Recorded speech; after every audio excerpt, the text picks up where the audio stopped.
Bună ziua, fecioarele mele frumoase! Bine ne revedem, dragii mei! Astăzi vom vorbi despre provocarea și surpriza lunii iunie pentru toți cei care aveți soare, luna, ascendent sau Venus în zodia Fecioarei. Vom începe cu provocarea ca de obicei și cărțile care ne pot oferi o ghidare sau ajutor pentru a trece cu bine peste această provocare. Iar apoi vom scoate surpriza și toate celelalte energii care acompaniază acea surpriză. Hai să vedem. Wow, s-a întors, deja o luăm, că n-avem cum. Provocarea 2 de cupe. Pregătiți-vă. Provocarea este conexiunea, dragii mei, cu sufletul celălalt de lângă voi. Pentru unii dintre voi poate fi pe partea emoțională, da, sentimentală, iar pentru alții dintre voi e posibil să fie cu oricine altcineva cu care voi aveți o conexiune foarte frumoasă, să mențineți acea conexiune. Provocarea este să mențineți acea conexiune. Că e cu partenerul de viață, că e cu un prieten foarte bun, că e cu fratele. Nu are importanță, doiul de cupe nu ne vorbește doar despre suflete, pereche sau gemene sau cum vreți voi să le numiți, nu. Doiul de cupe înseamnă conexiune profundă cu cu altă inimă, cu altă persoană. Da. Deci, provocarea este pe plan emoțional. Hai să vedem amănunte ca să putem să vedem dacă e vorba despre o relație de iubire sau o relație de alt fel. 3 de cupe, 2 de cupe, 3 de cupe, interesant.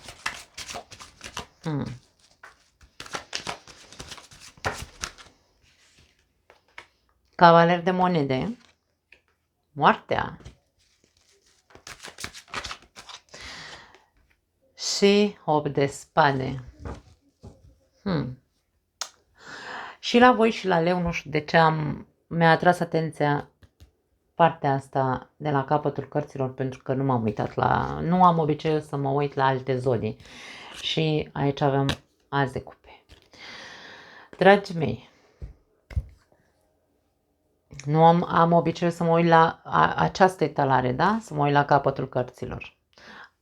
Ce văd pentru voi ca provocare pe plan sentimental în această lună, indiferent că vorbim despre iubire sau prietenie, provocarea este să mențineți acea conexiune, dar mie vine să spun că nu va fi ușor să mențineți acea conexiune, pentru că e posibil să nu fie doar vorba despre voi, ci e posibil să fie vorba despre participarea celelalte persoane în a menține această relație sau, da? Hai să o numim relație pentru că așa se înțelege cel mai bine. O relație poate să fie și de prietenie, nu doar de, da?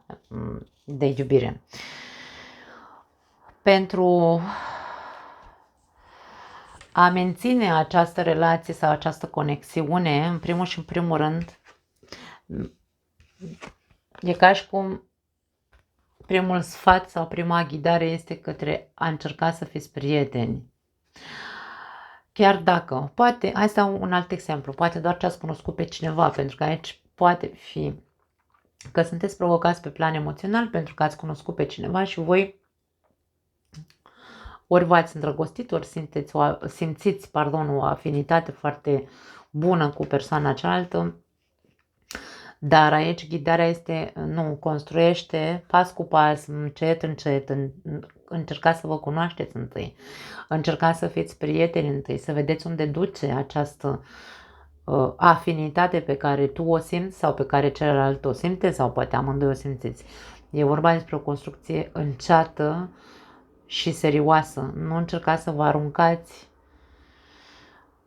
să vă dați sufletul. Mie vine să spun că provocarea vine să nu vă dați sufletul pe tavă. Nu știu de ce simt chestia asta. Cu toate că doiul de cupe ne exprimă o reciprocitate, ne exprimă două persoane, da, ne arată două persoane față în față care vorbesc despre vorbesc aceeași limbă și vorbesc despre, nu știu, au foarte multe în comun, dar ce am văzut aici mă face să cred că nu, și ce văd, ultima carte, 8 de spade, mă face să cred că dacă se grăbește ceva și nu vă cunoașteți pas cu pas, în primul și în primul rând ca prieteni, toată această conexiune se poate transforma ori într-o relație obsesivă, ori această conexiune va ajunge într-un impas la un moment dat, dacă se grăbesc lucrurile, pentru că aici se cere o construcție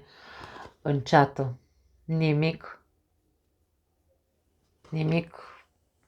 cu viteză, da. Aici ar putea să fie că veniți fiecare dintre voi cu un bagaj de suferință emoțională, relații eșuate, trădări în relații, da, fiecare are rana lui în ceea ce privește relația și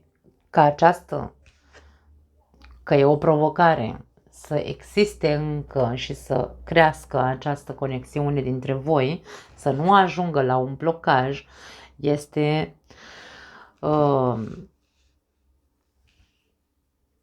ghidarea este să vă cunoașteți cu adevărat care sunt blocajele pe care le aveți pe partea emoțională fiecare dintre voi și să faceți cumva un soi de terapie fiecare dintre voi cu el însuși, cu blocajele pe care le are, care sunt acele... Moartea când apare, mie îmi place să o descriu pentru că este Pluto, este casa 8, da? Și aici vorbim despre acele lucruri care zac în noi și noi nu le percepem, dragii mei. Noi nu știm că există în noi traume, noi nu știm că există în noi, sau poate știm, dar nu vrem să le recunoaștem. Există multe mizerii, îmi place să spun cu moartea, da, care le băgăm sub preș și se acumulează și la un moment dat trebuie scoase, eliberate. Moartea aduce eliberare. De aia spun că eliberarea de blocaje în legătură cu iubirea pentru mulți dintre voi ar putea să fie, sau cu relațiile de prietenie, parteneriate, asocieri și așa mai departe.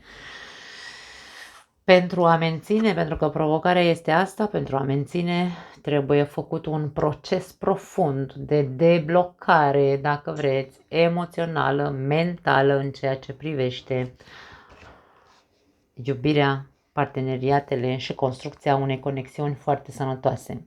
Dar prima carte de ajutor și de ghidare este prietenia. Începeți ca prieteni. Sau cunoașteți-vă atât de profund încât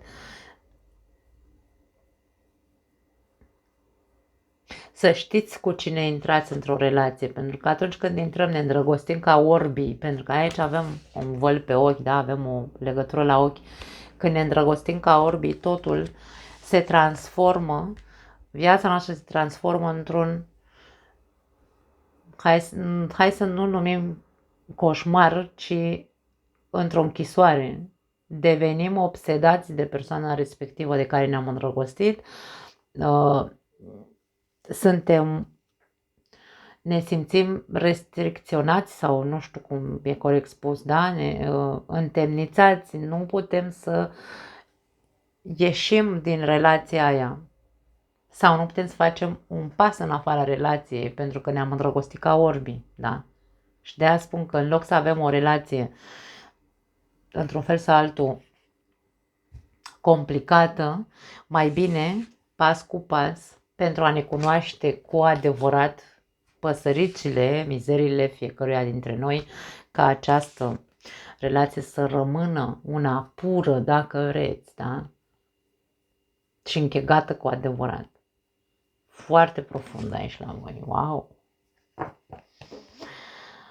Poate aici vorbim despre o relație cu un scorpion sau avem, da, o altă fecioară ca și voi, Taur sau Capricorn ar putea să fie. Foarte interesant, da? Hai să vedem surpriza. Surpriza lunii iunie pentru fecioare. Rege de bâte.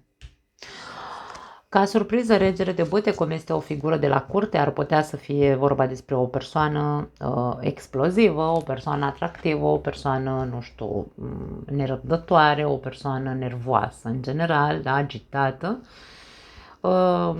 care să îți aducă o surpriză.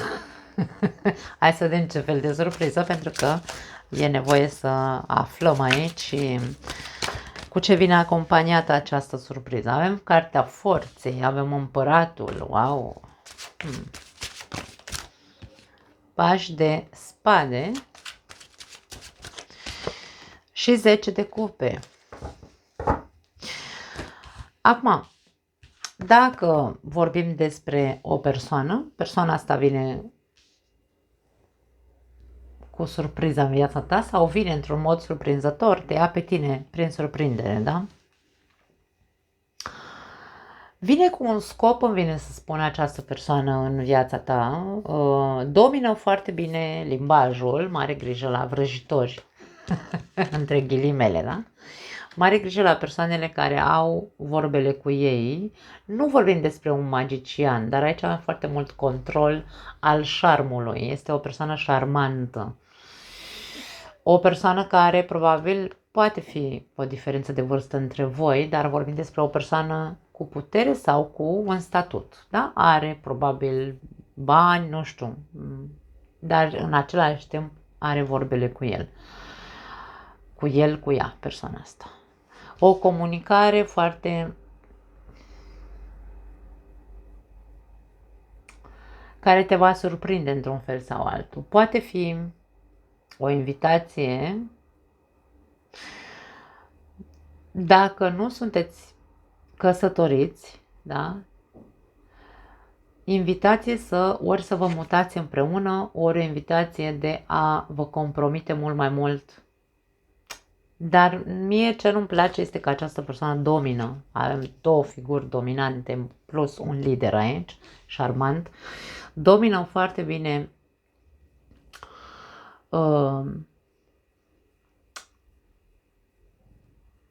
vrăjala, îmi vine să zic. Da, cu toate că nu e un magician. Nu e un magician, e o persoană trecută prin viață, are școala vieții, na, așa, ca pe, să zicem pe românește, are școala vieții persoana asta. Și poate nu este un seducător, vezi, Doamne, vai frumusețea ruptă din rai. Nu, poate se face plăcut prin șarmul pe care îl desprinde, la cum îți povestește lucrurile, la cum se exprimă față de tine. Poate este o persoană foarte respectuoasă, este o persoană cu un ego, bineînțeles, dar este o persoană cu o școală a vieții foarte mare, controlează foarte bine ce spune și cum spune. Pajul de spade vine și spune, hei, stai puțin, stai, fii cu, vine să zic nu cu garda sus neapărat, dar fi foarte, foarte atent la, fii atent și încearcă să-l, cum se spune la noi, să-l descoși, să descoși acea persoană, să vezi intențiile reale. Etalarea este una foarte pozitivă, da? Dar având alerta asta aici, alertă cu controlul ăsta, dominarea personalității acestei persoane, poate fi un berbec, un leu sau săgetător, dar mai repede leu sau berbec aș spune aici. Da, avem figura împăratului, poate fi și scorpion, dar având atât de mult foc, această persoană, eu aș spune că mai repede un berbec sau un leu. Dar chiar dacă, indiferent dacă vorbim sau nu despre zodie, vorbim despre o persoană cu atât de multă putere de convingere, încât ție ți se spune stai în gardă și descoase persoana asta să vezi care sunt adevăratele intenții. De ce se vorbește așa, ce vrea de fapt de la tine, pentru că ce vrea e posibil să fie un compromis, dar dacă este cu adevărat real, pentru că nu te poți încrede în persoanele de la curte de bâte. Îmi pare rău, dragii mei, nu vorbesc că nu te poți încrede de un berbec, într-un berbec, într-un leu sau într-un săgetător, nu despre asta vorbim despre nu te poți încrede în persoanele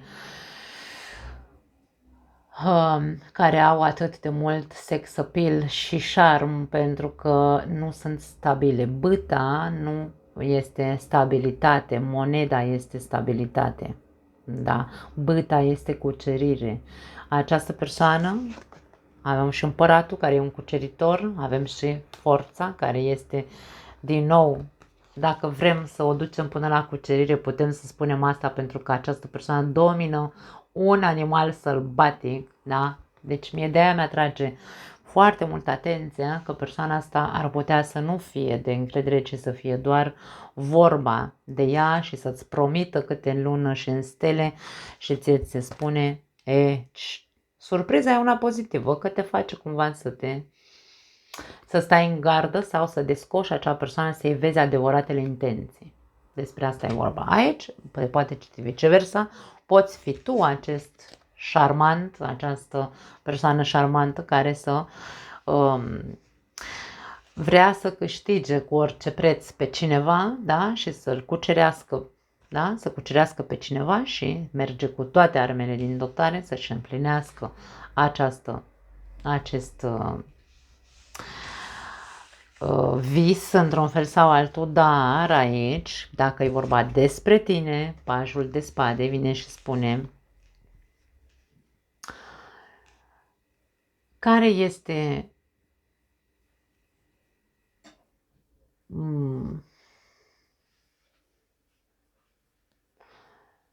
hai să zicem așa, înțelepciunea, pentru că vine cu învățare pajul, da? Care este înțelepciunea pe care tu o vei extrage din această atitudine de cuceritor să-ți împlinești acest vis, să-i faci o surpriză cuiva, să fii foarte șarmant, să-l îmbrobodești, ca să-i spui că vrei de fapt să ai o relație serioasă cu el, dar ești sigur că asta vrei, pentru că aici ce vei extrage din această din acest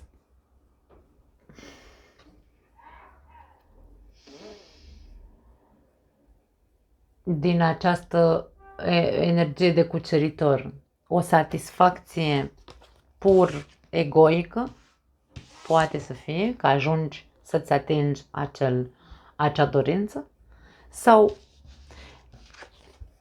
vrei doar să-ți demonstrezi ție că mai poți, pentru că aici poate să fie și asta. Să devii așa foarte... Te trezești într-o dimineață, surpriză, m-am trezit, wow, ce sexy sunt. Da? Și încep să, nu știu, să fac tot felul de scenarii în cap, că pot să cuceresc pe oricine și mă duc la cucerire, da? Aici ce extragi din această atitudine? Asta ne spune pajul de spade. Ei trebuie să înveți ceva. Da. Sau poate spune, vezi, ai grijă pe cine vrei să cucerești, pentru că te poți întâlni cu